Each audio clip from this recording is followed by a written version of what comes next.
নমস্কার বন্ধুরা, ঘরোয়া রান্না বাই চৈতালিতে সবাইকে স্বাগত জানাই। আজকে আমি পাবদা মাছের একটা দুর্দান্ত স্বাদের রেসিপি নিয়ে চলে এসেছি। এখানে তার জন্য পাবদা মাছ নিয়েছি 6টা, 5টা মতো গোটা রেখেছি, একটা অনেকটা বড় বলে মাঝখান দিয়ে কেটে দিয়েছি। পাবদা মাছটা ভালো মতো ধুয়ে নিয়ে এসে নুন, হলুদ আর অল্প একটু তেল দিয়ে ম্যারিনেট করে নিচ্ছি। তেলটা দিলে কি হবে, পাবদা মাছ যেহেতু আঁশবিহীন মাছ, তেলে দিলে মানে আর কি ফেটে আসবে না। তাও আমি প্রোটেকশানের জন্য ঢাকা দিয়েই মাছ সবসময় ভাজি, আঁশবিহীন মাছ। আর এদিকে আমি কড়াই বসিয়ে দিয়েছি, দিয়ে কড়াইতে দিয়ে দিলাম হচ্ছে বেশ খানিকটা তেল। একটা মশলা করব। মশলাটার জন্য আমি এখানে 2টো মতো টমেটো এরকম মাঝখান দিয়ে কেটে দিয়ে দিলাম। দিয়ে দেবো হচ্ছে 5-6টা মতো রসুনের কোয়া আর 2টো শুকনো লঙ্কা। এটাকে খুব ভালো মতো একটু ভাজা ভাজা করে নেবো যতক্ষণ না টমেটোটা আমার নরম হয়ে আসছে।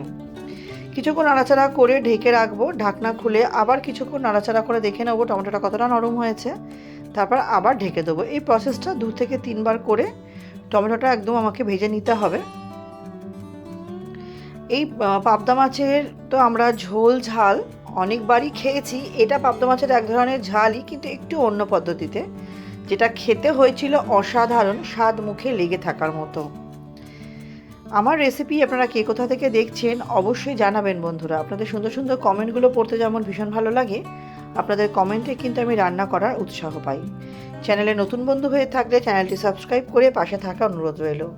পাশে থাকা বেল আইকনটি প্রেস করে অল নোটিফিকেশানটা অন করে দেবেন, যাতে আমি চ্যানেলে নিত্য নতুন যখনই রেসিপি আপডেট করব সবার আগে আপনাদের কাছে নোটিফিকেশান পৌঁছে যাবে। নতুন বন্ধু, পুরনো বন্ধুদের অনেক ধন্যবাদ পাশে থাকার জন্য। রেসিপি ভালো লাগলে অবশ্যই প্রিয়জন বন্ধুবান্ধবের সাথে শেয়ার করে দেবেন। দেখুন আমার খুব ভালো মতো ভাজা হয়ে গেছে। এবার একটা প্লেটের মধ্যে তুলে নিয়ে এটাকে ঠান্ডা হতে দেবো। আর যেটুকু তেল থাকবে তার মধ্যে আমি দুটো দুটো করে মাছ ভেজে নেব। ঢাকা দিয়ে আমি মাছগুলোকে ভেজে নিচ্ছি। মাছগুলো খুব একটা কড়া করব না, তাতে কি হয় পাবদা মাছগুলো বেশ শক্ত হয়ে যায়, খেতে ভালো লাগে না। 2 পিস আমার ভাজা হয়ে গেল, আগেও আমি ভেজে নিয়েছি। এবার লাস্ট ব্যাচে যে বড় মাছটা আমি দুভাগ করেছিলাম, সেই বড় মাছটা কিন্তু ভেজে নেব। একই রকমভাবে মাছ 2 পিস দিয়ে ঢাকা দিয়ে মাছগুলো এপিট ওপিট বেশ ভালোভাবে কিন্তু আমি ভাজা ভাজা করে নেব। দেখুন এই পিঠটা ভাজা হয়ে গেছে, এবার অপর পিঠটা উল্টে দেবো। উল্টে দিয়ে ওই পিঠটাও কিন্তু আমি ভালো মতো বেশ ভাজা ভাজা করে নেবো, লালচে লালচে করে, যাতে খুব কড়া না হয় সেদিকে আমাকে লক্ষ্য রাখতে হবে। পাবদা মাছের এরকম একটা ঝোল থাকলে কিন্তু গরম গরম ভাতের সাথে আর কিছুই লাগে না। বেশ, পাবদা মাছটা আপনারা তো অনেক রকমভাবেই খেয়েছেন, এই রকমভাবে একবার বানিয়ে দেখবেন, কথা দিচ্ছি ভীষণ ভালো লাগবে। মাছটা দেখুন ভাজা হয়ে গেছে। এবার যে কড়াইতে তেল থাকবে তার মধ্যে 1/2 চামচ কালো জিরে আর একটা কাঁচা লঙ্কা মাঝখান দিয়ে চিড়ে দিয়ে কিছুক্ষণ এটা একটু হতে দেবো, ভাজা হতে দেবো ফোড়নটা। তারপর এর মধ্যে আমি দিয়ে রাখবো কেটে রাখা পেঁয়াজ। পেঁয়াজটা কিন্তু খুব একটা বেশি লালচে লালচে করে ভাজার প্রয়োজন নেই। কালার চেঞ্জ হওয়া অবধি আর নরম যতক্ষণ না হচ্ছে ততক্ষণ আমাকে পেঁয়াজটা একটু ভাজা ভাজা করে নিতে হবে। পেঁয়াজটা দেখুন ওই জন্য আমি সরু সরু করে লম্বা লম্বা করে কেটেছি। পেঁয়াজটা একটু ভালো মতো আমাকে ভাজা ভাজা করে নিতে হবে, কিন্তু লক্ষ্য রাখতে হবে যাতে পেঁয়াজটা আমার পুড়ে না যায়। অল্প একটু নুন দেবো যাতে পেঁয়াজটা আমার তাড়াতাড়ি একটু নরম হয়ে যায়। নুনটা দিয়ে কিছুক্ষণ নাড়াচাড়া করলেই কিন্তু পেঁয়াজটা আমার খুব ভালোভাবে নরম হয়ে যাবে।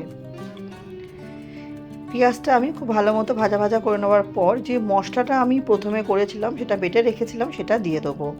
টমেটো, রসুন আর শুকনো লঙ্কার ঝালটা কিন্তু অবশ্যই আপনারা যেরকম খান সেই অনুযায়ী দেবেন।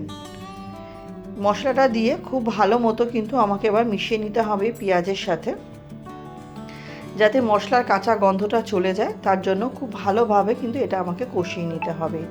যত ভালো করে কষাবো রান্নার স্বাদ কিন্তু তত ভালো হবে।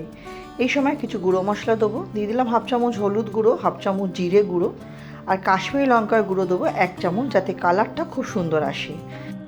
খুব ভালো মতো এবার আমি কষিয়ে নেব গুঁড়ো মশলাটা বাটা মশলার সাথে, যাতে গুঁড়ো মশলাটার কাঁচা গন্ধটা না আসে। খুব ভালো মতো সময় নিয়ে কষিয়ে নেবো। যেহেতু গুঁড়ো মশলা দিয়েছি, কষাতে কষাতে আমার এই মশলাটা কিন্তু একটু শুকনো শুকনো হয়ে আসবে, তাই এর মধ্যে আমি পরে জলের ব্যবহার করব, কিন্তু তার আগে খুব ভালো মতো কষিয়ে নিতে হবে যাতে মশলাটা মিশে যায়। এবার আমি দিয়ে দেবো স্বাদ অনুযায়ী নুন। নুনটা কিন্তু অবশ্যই যেরকম খান সেই অনুযায়ী দেবেন। নুনটা দিয়েও কিন্তু খুব ভালো মতো আমি কিন্তু কষিয়ে নেব। আমি খুব সামান্য একটু জলের ব্যবহার করেছিলাম যাতে নিচে লেগে না যায়। এবার কিছুক্ষণ ঢেকে রাখবো, 1 থেকে 1.5 মিনিট মতো ঢেকে রাখবো। 1-2 মিনিট পরে দেখুন খুব ভালোভাবে কিন্তু আমার কষে গেছে, মশলা থেকে কিন্তু তেল রিলিজ করতে শুরু করে দিয়েছে। এবার আরও কিছুক্ষণ নাড়াচাড়া করে নিয়ে এর মধ্যে আমি দিয়ে দেবো হচ্ছে গ্রেভির জন্য ঝোল। তবে জলটা কিন্তু খুব একটা বেশি পরিমাণ দেব না, কারণ এটা আমি একদম পাতলা ঝোল করব না, আমি এটা গামাখা করব। তাই মিক্সির যে ছোটো বাটিগুলো হয় সেই মিক্সি ছোটো বাটির আমি হাফ বাটি জল দিলাম। দিয়ে এবার ভালো মতো স্প্যাচুলা দিয়ে নাড়িয়ে নিতে হবে। নিয়ে আমাকে ঝোলটা একটু ফুটতে দিতে হবে। যখন ঝোলটা দেখবো হালকা আমার ফুটে গেছে, সেই সময় কিন্তু আমি মাছগুলো দিয়ে দেবো এর মধ্যে। তার আগে স্প্যাচুলা দিয়ে খুব ভালো মতো নাড়াচাড়া করে নিলাম। দেখুন ঝোলটা কিন্তু আমার ফুটতে শুরু করে দিয়েছে। ঝোলটা একটু ভালো মতো ফুটে গেলে তারপর এর মধ্যে আমি মাছগুলো দিয়ে দেবো। একটা একটা করে সমস্ত মাছই এর মধ্যে দিয়ে দেবো। এই রান্নাটা যেমন খুব তাড়াতাড়ি হয়ে যায়, সেরকম কিন্তু খেতেও দুর্দান্ত হয়। মশলা কিন্তু বেশি এক্সেস কিছু লাগে না, ঘরে যে সমস্ত মশলা থাকে সেই দিয়ে কিন্তু হয়ে যায়, কিন্তু টেস্ট কিন্তু দুর্দান্ত হয়েছিল। দেখুন সমস্ত মাছগুলোই আমি কিন্তু একটা একটা করে দিয়ে দিচ্ছি। দিয়ে এবার স্প্যাচুলা দিয়ে ভালো মতো মাছগুলোকে আমাকে একটু ঝোলের মধ্যে আর কি মিশিয়ে দিতে হবে, যাতে মাছগুলো ঝোলের সাথে ফুটে যায় এবং মাছগুলো যাতে হালকা একটু নরম হয়ে যায়। দেখুন সব মাছগুলোই আমি কিন্তু দিয়ে দিচ্ছি। দিয়ে হালকা একটু ফুটে গেলেই কিন্তু এটা আমার রেডি হয়ে যাবে। একটু মাছগুলোকে উল্টো পাল্টে দিয়ে ঝোলের মধ্যে আমি মিশিয়ে দিচ্ছি। যদি আপনারা ঝালের পরিমাণটা আপনারা একটু বেশি খান, তাহলে কিন্তু ঝোলটা যখন ফুটবে সেই সময় আপনারা চাইলে ছেঁড়া কাঁচা লঙ্কা দিতেই পারেন। আমি কিন্তু আর লঙ্কার ব্যবহার করব না। ঝোলটাকে একটু ভালো মতো ফুটিয়ে নিলেই কিন্তু এটা আমার রেডি হয়ে যাবে গরম গরম পরিবেশন করার জন্য। একটু ঢেকে দেবো, মিনিট 2 মতো ঢেকে দেবো। মিনিট 2 পরে দেখুন আমার কিন্তু ঝোলটা রেডি হয়ে গেছে। এবার একটা প্লেটের মধ্যে পরিবেশন করে নেব। তাহলে রেসিপিটা কেমন লাগলো অবশ্যই কিন্তু জানাবেন বন্ধুরা। আমার সাথে রেসিপিটি শেষ পর্যন্ত ধৈর্য সহকারে দেখার জন্য আপনাদের সবাইকে অসংখ্য ধন্যবাদ।